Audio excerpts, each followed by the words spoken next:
नमस्ते। आपका स्वागत है हमारे YouTube चैनल स्वास्तिक परिवार में।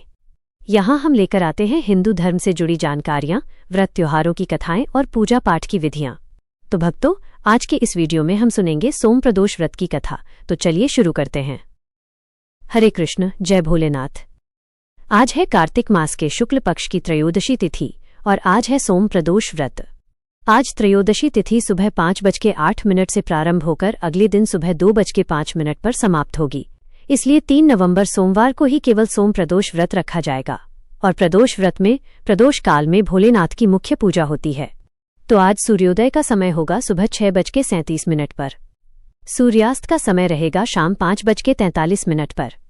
ब्रह्म मुहूर्त सुबह 5:01 से 5:49 तक रहेगा। राहु काल सुबह 7:30 से 9 बजे तक रहेगा। और आज शिववास का बहुत ही सुखद संयोग भी बन रहा है। शिववास नंदी पर होगा, जो कि अगले दिन सुबह 2:05 तक रहेगा। और आज प्रदोष काल का समय रहेगा शाम 4:58 से 6:28 तक। इसी शुभ मुहूर्त में आप पूजा करके व्रत की मुख्य कथा का श्रवण भी कर सकते हैं। चलिए आपको सुनाते हैं सोम प्रदोष व्रत की कथा। उससे पहले हम सभी मिलकर भोलेनाथ और मां पार्वती जी से प्रार्थना करते हैं। ओम श्री गणेशाय नमः। ओम नमः शिवाय। हे आदिदेव महेश्वर, हे भोलेनाथ शंकर, हे जगत जननी पार्वती माता, हे शीतल मनोहर चंद्रदेव, आज सोम प्रदोष व्रत के इस पावन समय में हम सब आपके चरणों में श्रद्धा भक्ति से उपस्थित हुए हैं। प्रदोष काल वह समय है जब तीनों लोकों में पवित्रता फैलती है। देव ऋषि भी आपके ध्यान में लीन हो जाते हैं। हम भी उसी भाव से अपने मन, वाणी और कर्म को शुद्ध करते हुए आपके दिव्य स्वरूप का स्मरण करते हैं। हे नीलकंठ महादेव, आप तो भोलों का भोलापन संभालने वाले हैं, नादान को भी अपना लेने वाले हैं, एक आवाहन मात्र से ही प्रसन्न हो जाने वाले हैं। हे मां पार्वती, आप करुणा, ममता और क्षमा की मूर्ति हैं। आपके आंचल में समा जाने से भटका हुआ हृदय भी शांत हो जाता है। हे चंद्रदेव, आप शिव, शीतल और शांत हैं। आपकी चंद्रकलाओं से जीवन में माधुर्य, प्रेम और स्थिरता आती है।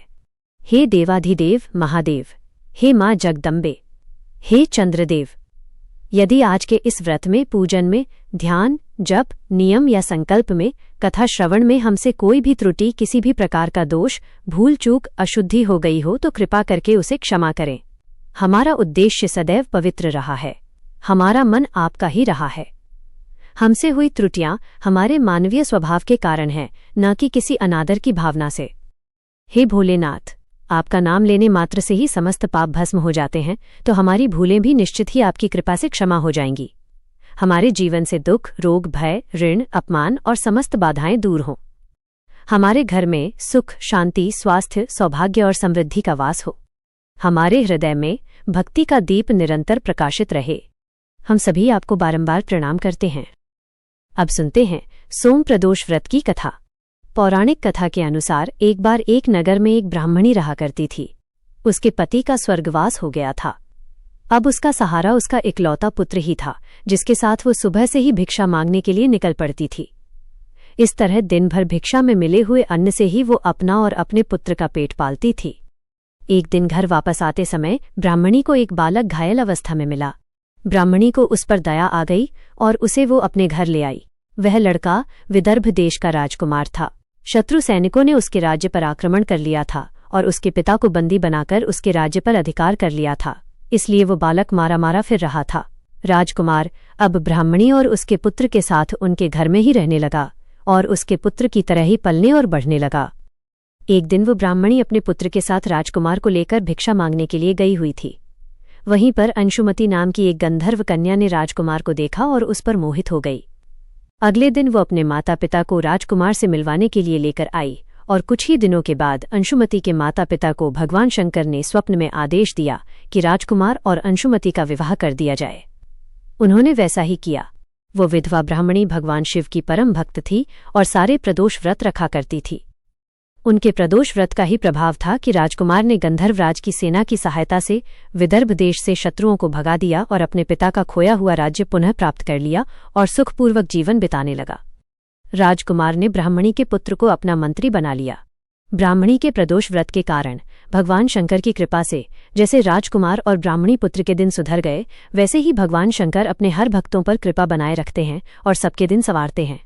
इस प्रकार सोम प्रदोष व्रत रखने से अगले पिछले जन्मों के सभी पापों का नाश हो जाता है और सारी मनोकामनाएं भी पूर्ण हो जाती हैं।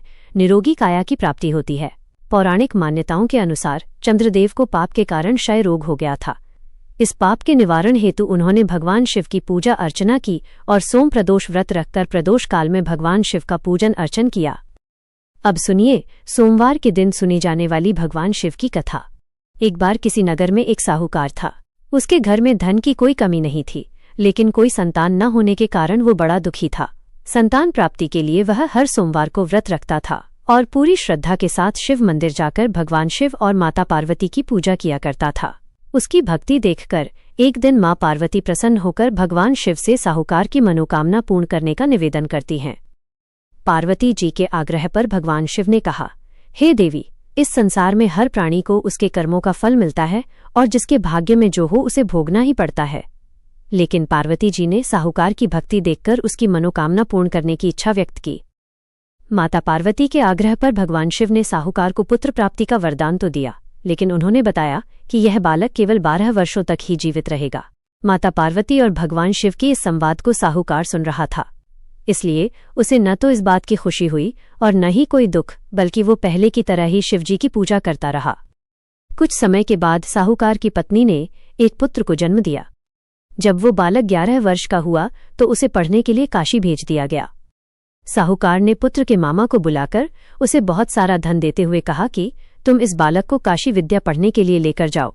तुम लोग रास्ते में यज्ञ कराते जाना और ब्राह्मणों को भोजन दक्षिणा देते हुए जाना। दोनों मामा भांजे इसी तरह यज्ञ कराते और ब्राह्मणों को दान दक्षिणा देते काशी नगरी निकल पड़े। इस दौरान रात में एक नगर पड़ा जहां नगर के राजा की कन्या का विवाह था, लेकिन जिस राजकुमार से उसका विवाह होने वाला था वो एक आंख से कान्हा था। राजकुमार के पिता ने अपने पुत्र के कान्हा होने की बात को छुपाने के लिए सोचा, क्यों न उस साहूकार के पुत्र को दूल्हा बनाकर राजकुमारी से विवाह करा दूं और विवाह के बाद इसको धन देकर विदा कर दूंगा और राजकुमारी को अपने नगर ले आऊंगा। लड़के को दूल्हे के वस्त्र पहनाकर राजकुमारी से विवाह करा दिया गया। साहूकार का पुत्र ईमानदार था, उसे ये बात सही नहीं लगी, इसलिए उसने अवसर पाकर राजकुमारी के दुपट्टे पर लिख दिया कि तुम्हारा विवाह तो मेरे साथ हुआ है, लेकिन जिस राजकुमार के संग तुम्हें भेजा जाएगा वो एक आंख से कान्हा है। मैं तो काशी विद्या पढ़ने जा रहा हूँ। जब राजकुमारी ने चुन्नी पर लिखी बातें पढ़ी तो उसने अपने माता पिता को ये बात बताई। राजा ने अपनी पुत्री को विदा नहीं किया, फिर बारात वापस चली गई। दूसरी ओर साहूकार का पुत्र और उसका मामा काशी पहुंचे और वहां जाकर उन्होंने यज्ञ किया। जिस दिन साहूकार का पुत्र 12 वर्ष का हुआ उस दिन भी यज्ञ का आयोजन था। लड़के ने अपने मामा से कहा कि मेरी तबीयत कुछ ठीक नहीं है। मामा ने कहा, तुम अंदर जाकर आराम कर लो। भगवान शिव के वरदान अनुसार कुछ ही देर में उस बालक के प्राण निकल गए। मृत भांजे को देखकर उसके मामा ने विलाप करना शुरू कर दिया। संयोगवश उसी समय भगवान शिव और माता पार्वती उधर से जा रहे थे। पार्वती जी ने भोलेनाथ से कहा, स्वामी, मुझे इसके रोने का स्वर सहन नहीं हो रहा, आप कृपया इस व्यक्ति के कष्ट को अवश्य दूर कीजिए। जब भगवान शिव मृत बालक के समीप गए तो वह बोले कि यह उसी साहूकार का पुत्र है जिसे मैंने 12 वर्षों की आयु का वरदान दिया था। अब आज इसकी आयु पूरी हो चुकी है। लेकिन मातृभाव से विभोर माता पार्वती जी कहने लगीं, हे महादेव, आप इस बालक को और आयु देने की कृपा करें, नहीं तो इसके वियोग में इसके माता पिता भी तड़प तड़प कर मर जाएंगे। माता पार्वती के पुनः आग्रह पर भगवान शिव ने उस लड़के को जीवित होने का वरदान दिया। शिवजी की कृपा से वह लड़का जीवित हो गया। शिक्षा पूरी करके लड़का मामा के साथ अपने नगर की ओर वापस चल पड़ा। दोनों चलते हुए उसी नगर में पहुंचे जहां उसका विवाह हुआ था। उस नगर में भी उन्होंने यज्ञ का आयोजन किया। उस लड़के के ससुर ने उसे पहचान लिया और महल में ले जाकर उसकी खूब आव भगत की और अपनी पुत्री को धूमधाम से विदा कर दिया।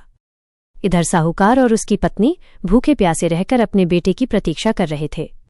उन्होंने प्रण कर रखा था कि अगर उन्हें अपने बेटे की मृत्यु का समाचार मिला तो वो भी प्राण त्याग देंगे, परंतु अपने बेटे के जीवित होने का समाचार पाकर वे बेहद प्रसन्न हुए। उसी रात भगवान शिव ने साहूकार के स्वप्न में आकर कहा, हे श्रेष्ठी, मैंने तेरे सोमवार के व्रत करने और व्रत कथा सुनने से प्रसन्न होकर तेरे पुत्र को लंबी आयु प्रदान की है। इसी प्रकार जो कोई सोमवार व्रत करता है या कथा सुनता और पढ़ता है उसके सभी दुख दूर होते हैं और सभी मनोकामनाएं पूर्ण होती हैं। सभी प्रेम से बोलिए, भोले शंकर भगवान की जय, माता पार्वती की जय। जिन्होंने श्रद्धा से सोमवार का व्रत किया यह पावन कथा सुनी और भगवान शिव का पूजन किया। उनके जीवन से समस्त